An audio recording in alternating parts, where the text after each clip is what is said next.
पूछिए। मैडम, महाराष्ट्र में एक समाज है जिसका नाम धनगर समाज है।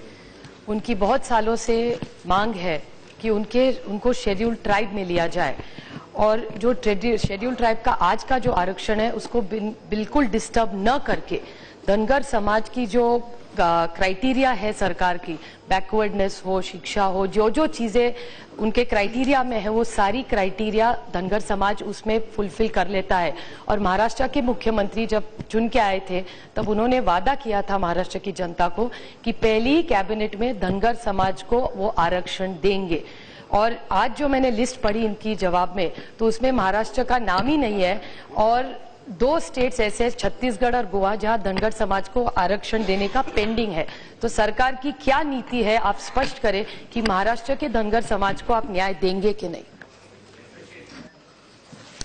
महोदय, महाराष्ट्र के धनगर समाज के लिए महाराष्ट्र का social welfare, culture affairs and sports tourism department का चिट्ठी नंबर CBC 10784341 डेटेड 12/6/79 को 79 को वो रेकमेंड किया था, लेकिन इसको 81 में पत्र संख्या आपका STC 1003/CR ये 2/11/2005 में इसका रिपोर्ट भी नेगेटिव आया है और 81 में इसको वो विथड्रॉ कर दिया। स्टेट गवर्नमेंट रेकमेंड नहीं कर रहा है। आप स्टेट गवर्नमेंट जब तक रेकमेंड नहीं करेगा हम उसको नहीं कर सकते। आपका जो व्यवस्था है, स्टेट गवर्नमेंट पहला रेकमेंड करे, उसके बाद यहाँ का रजिस्टर जनरल ऑफ इंडिया उसको एग्री करे, फिर national commission for schedule tribe उसको एग्री करेगा, तभी मंत्रालय का अधिकार आता है, उसको हम प्रोसेस करके कैबिनेट में लेके बाकी इसको इंक्लूजन करेंगे। तो अभी महाराष्ट्र सरकार के ओर से ऐसा अधिकृत कोई प्रपोजल हमारा पास नहीं है। आप बात करें, अगर महाराष्ट्र सरकार भेजेंगे तो हम उसको विचार कर सकते हैं। थैंक यू सर, मैं जरूर महाराष्ट्र के मुख्यमंत्री जी को आपका जो निर्णय है वो जरूर पहुंचा दूंगी, क्योंकि उनके पहले ही भाषण में उन्होंने कहा था कि मैं पहला काम जो करूंगा जो धनगर आरक्षण दूंगा, और उसको 2.5 साल हो गए। और उसके बाद ये बहुत खेदजनक है कि आज तक आपको बताया भी नहीं गया कि महाराष्ट्र में क्या हो रहा है। ये बहुत बुरी बात है, लेकिन जरूर आपका जवाब बहुत अच्छा था। Shivaji Patil. Thank you madam.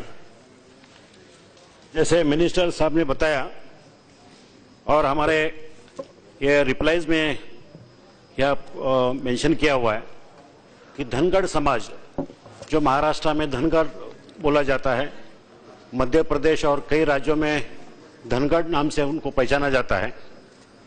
मेरे कंस्टिट्यूएंसी में धनगर और शेड्यूल ट्राइबल ये दोनों जातियां एग्जिस्ट करती हैं। पिछले 2-2.5 सालों से महाराष्ट्र में काफी आंदोलन हुए। उस आंदोलन के दरमियान महाराष्ट्र के मुख्यमंत्री ने घोषणा की थी कि अभी पिछले, तो मैं मिनिस्टर से जानना चाहता हूं कि क्या वाकई महाराष्ट्र सरकार से धनगर कम्युनिटी को इंक्लूड करने के लिए कोई प्रपोजल महाराष्ट्र गवर्नमेंट से आया है या नहीं है। आप एक बार वापस क्लैरिफाई कीजिए, क्योंकि महाराष्ट्र गवर्नमेंट ने तो ऑलरेडी डिक्लेयर किया हुआ है। नहीं, उन्होंने डिक्लेयर किया है महाराष्ट्र गवर्नमेंट ने कि ये प्रपोजल हम महाराष्ट्र गवर्नमेंट फॉलो कर रही है सेंट्रल गवर्नमेंट के साथ। तो मैं आपकी भूमिका चाहता हूं कि आपका क्या रवैया। नहीं, महोदया मैंने उत्तर तो दे चुका हूं। 79 में सरकार रेकमेंड किया, 81 में उस रेकमेंडेशन का सरकार विथड्रॉ कर दिया। इसमें एक्चुअल में आप जो शब्द यूज कर रहा है वो धांगड़ है। उरांव लोगों का एक सब ग्रुप है जो कि धांगड़ बोलते हैं, तो उसको छत्तीसगढ़ में और बाकी स्टेट में उनको रिजर्वेशन अवेलेबल है। आप महाराष्ट्र वाले जो मांग रहा है वो धांगड़ को करेक्शन करके धांगड़ कीजिए बोल रहा है। ये वो कम्युनिटी नहीं है, इसलिए पुणे का आपका TRI ट्राइबल रिसर्च नहीं है, तो इसलिए Pune tribal research institute Pune ने इसको अपोज किया है और राज्य सरकार रेकमेंड नहीं कर रहा है। अगर राज्य सरकार फिर भी रेकमेंड करेंगे तो हम आगे विचार कर सकते हैं।